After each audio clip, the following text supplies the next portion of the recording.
जन्नत के पत्ते।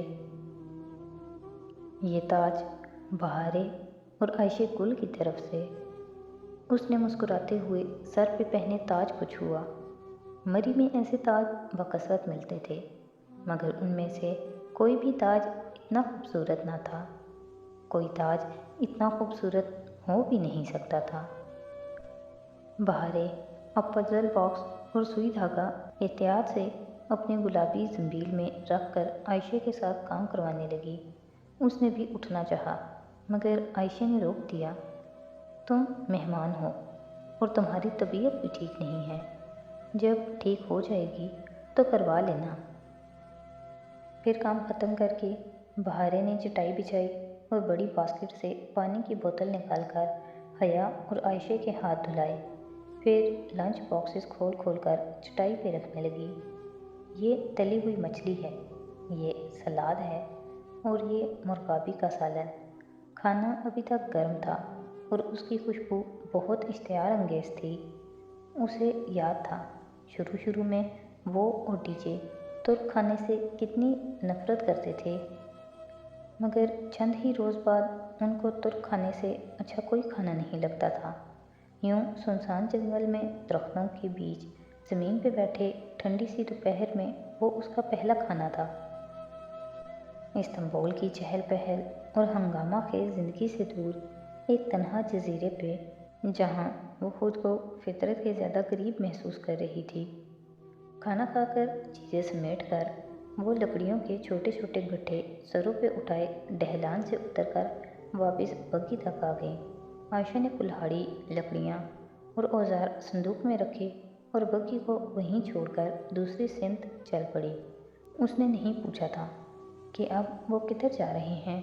वो खुद को उन दो बहनों के रहमो करम पे छोड़ चुकी थी। फिर भी आयशा खुद ही उसे बताने लगी, अब हम साहिल की तरफ जा रहे हैं, मगर फ़ायदा कोई नहीं है। उसके साथ चलती बहारे ने ज़रा खफकी से सरगोशी की। वो जो दोनों पहलुओं से मैक्सी ज़रा उठाकर चल रही थी, ज़रा चौंकी। वो क्यों? हम समंदर पे सीप चुनने जा रहे हैं, मगर कोई फ़ायदा नहीं है। मेरे किसी सीप से मोती नहीं निकलता और आयशे के हर सीप से मोती निकलता है। अब्दुर्रहमान कहता है आयशे के सीप से मोती इसलिए निकलते हैं क्योंकि वो हमेशा सच बोलती है। नहीं, ये कोई पैमाना नहीं है। बहारे के सीप से मोती इसलिए नहीं निकलते क्योंकि बहारे हमेशा अल्लाह से बुरा गुमान रखती है। जिस दिन बहारे अच्छा गुमान रखेगी उस दिन मोती निकल आएंगे, और एक दफ़ा तो मोती निकला भी था। आगे चलती आयशा ने गर्दन मोड़े बगैर कहा। उसकी आखिरी बात पे हया ने सवालिया निगाहों से बहारे को देखा तो बहारे ने इस बात में सर हिला दिया। हाँ, बस एक ही दफ़ा मोती निकला था, सफ़ेद मोती, और वो बहुत खूबसूरत था। मैंने वो अब्दुर्रहमान को गिफ्ट कर दिया। वो उसका क्या करेगा? तुम अपने पास रखती ना। जवाबन बहारे ने मलाल भरी तुम नहीं समझ सकती वाली नज़रों से उसे देखा और सर झटका। साहिल का ये हिस्सा कदरे सुनसान पड़ा था। नीले समंदर की लहरें उमड़ उमड़ कर पत्थरों से सर पटकती और वापस लौट जाती। साहिल की रेत गीली थी और उस पे कतार में बहुत से पत्थर पड़े थे।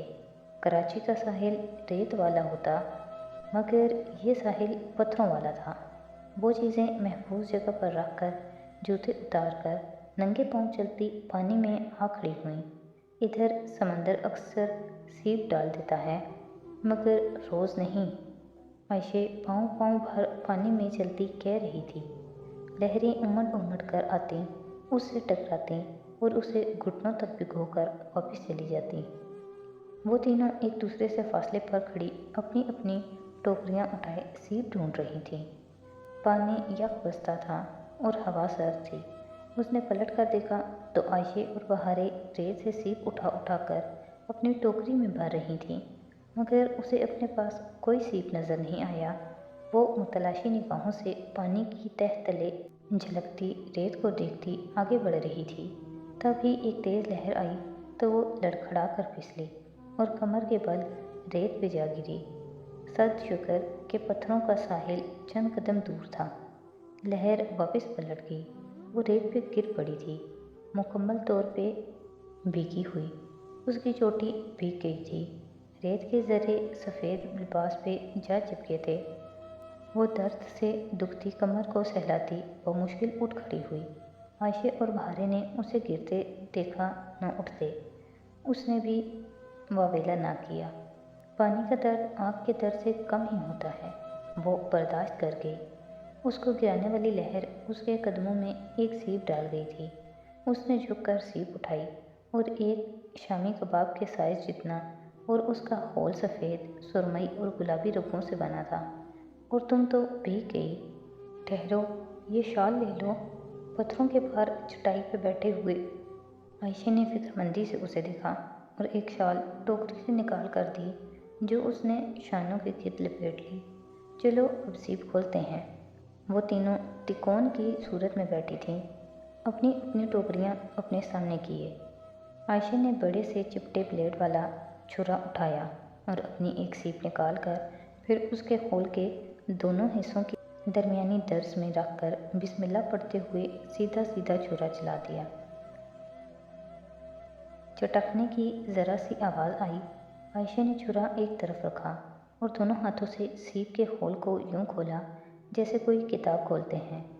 अंदर मौजूद समुद्री जानवर का गूदा खून आलूद था। वो मर चुका था, मगर उसके ऊपर एक मटर के दाने जितना सफ़ेद मोती जगमगा रहा था।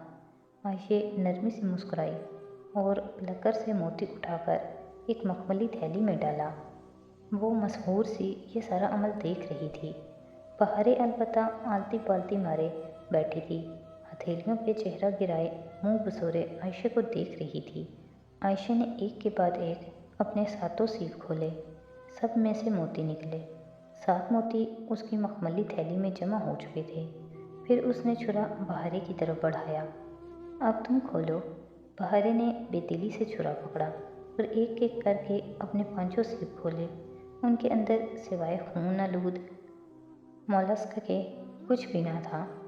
कोई बात नहीं, 7 तो निकल आए हैं, ये भी तुम्हारे हैं। आयशा ने नरमी से उसका गाल थपथपाया। वो खफा खफा सी बैठी थी। हया ने छुरा पकड़ा और सीप के दोनों हिस्सों की दर्ज में रखा। फिर दिल मजबूत करके छुरा चलाया। लम्हे भर को उसे यूं लगा जैसे उसने किसी नरम से गोश्त को काट दिया हो।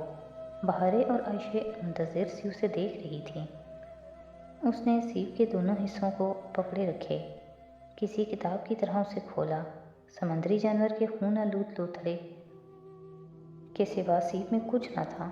वो मोती से खाली थी। उसने बहारे की बेबसी से सीप एक तरफ डाल दी। तुम दोनों ने पहले से सोच लिया था कि तुम्हारा मोती नहीं निकलेगा। कल से तुम अच्छे गुमान के साथ सीप चुनोगी। आयशा ने बेबसी से उन्हें देख कर कहा। वो दोनों यूं ही खफा खफा बैठी रहीं। रात पयूकदा पे स्याह चादर तान चुकी थी जिसमें झिलमिलाते तारे टिके थे। उसके कमरे की खिड़की के जालीदार पर्दे हटे हुए थे और उनसे मुकैश की वो स्याह चादर साफ दिखाई दे रही थी। वो गर्दन तक कम्बल डाले पहलू के बल लेटी थी। लंबे बाल तकिए पे बिखेरे थे। निगाहें खिड़की से नज़र आते आसमान पे टिकी थीं। सुबह उसने आयशा से कहा था कि अब वो वापस जाना चाहती है, मगर उन दोनों बहनों के चेहरे पे इतनी उदासी आ गई और उन्होंने सिर्फ चंद दिन के लिए, जब तक उसकी खराशें और सारे ज़ख्म मुंदमिल नहीं हो जाते और नील गायब नहीं हो जाते, उससे रुकने को कहा तो वो रुक गई।